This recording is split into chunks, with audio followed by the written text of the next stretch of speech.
Ladies and gentlemen, Kim here. Welcome to the Daily Update. Hope you guys had a good day trading today. Market is up about 0.9% there. On the S&P, Nasdaq made a little bigger move today with a 2% positive along with the semiconductor.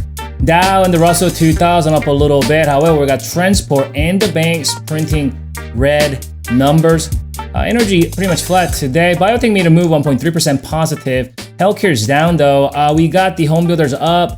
Utilities down. Retail up about 2.6%. Looks like the leader today. Emerging market up 1.7% there. Bitcoin flat. Gold, silver, miners. These guys are slightly green, slightly red type of day today. Dollar up, oil up, treasury bond down, VIX down a little bit. Let's stick with S&P 500 ETF. Spider. 65-minute chart here.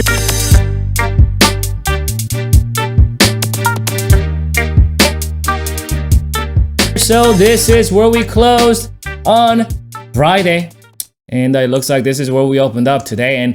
And I think the biggest thing for the bulls going into today, this morning, is the fact that we've been dealing with this micro-term moving average. I've been talking about how that micro-term moving average is no longer supporting the buyers until we see that micro-term moving average getting reclaimed by the bulls so that bulls can switch its functionality to favor the buyers. And they did that on the first hour. You can see that short-term or the micro-term moving average was right here. We got slightly above it. And what happened was on the second hour, retested level. And that was the process right here.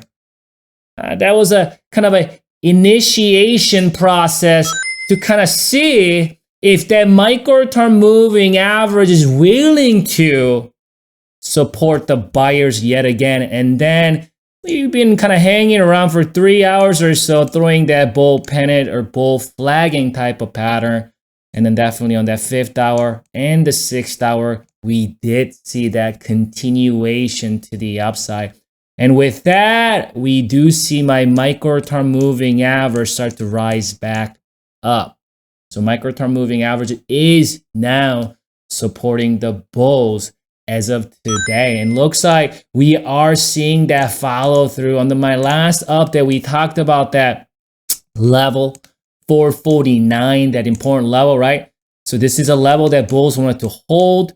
We held it through that, you know, what it looked like some sort of a hammer-like candle that has a reversal properties if we do see a follow-through. And we did see that follow-through last 2 hours of Friday trading session. But obviously, bulls also needed to reclaim the short term and the micro term. And they did that today because remember, that's a micro term and that's a short term and price up here. So the bulls were able to quickly reclaim both of those moving averages and switch that sentiment quickly back to bullish as of today. So what can we expect though with this kind of momentum that, you know, buyers have gathered last couple of days? What can we expect going into this week? So I think overall this down gap still hasn't been filled, right? We talked about the last time how buyers parked right up front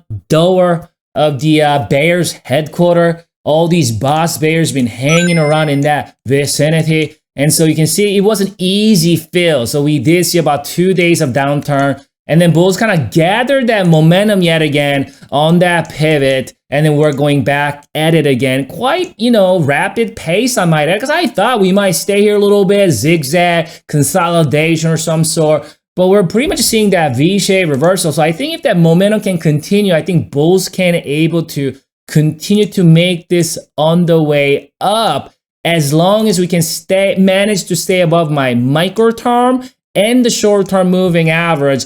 That micro term and short term sentiment is continue to push bullish side, and it's gonna help to get us the buyers to get up and fill this down gap. Bears, this is the only weapon the Bears got. If this gap gets filled, mark my words, buyers will find a way to get to the new all-time high level, which is we're talking about 480s as we're trading as of today. By end of the day today, we're trading about 456, right? Let's check out that oscillator and see if we can extract any more information. So here is the resistance that coming up here. So we talked about that bearish divergence here, right? Lower highs on that oscillator, right? And then we got that higher highs on that price action, especially right on that gap area. And so what happened was we did see that,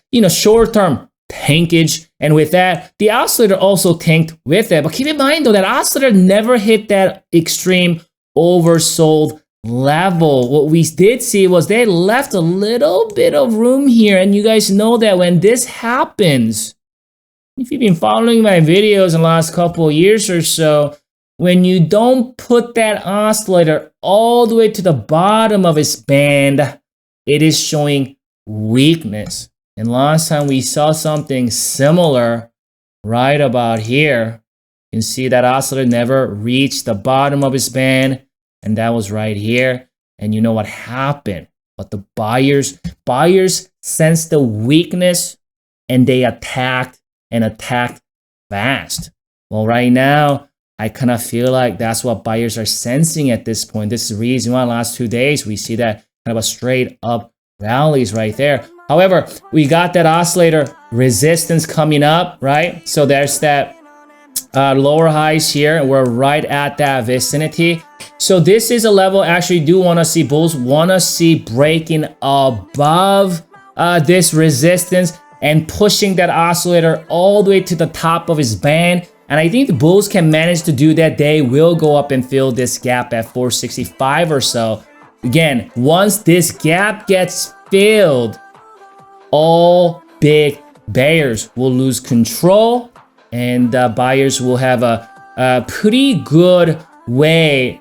It's never gonna be a straight shot. There will be short-term fluctuations, but it's gonna make a good way for the buyers to make new all-time highs. So I'm gonna come back for you. We'll reassess the situation. Enjoy your evening and go trading tomorrow.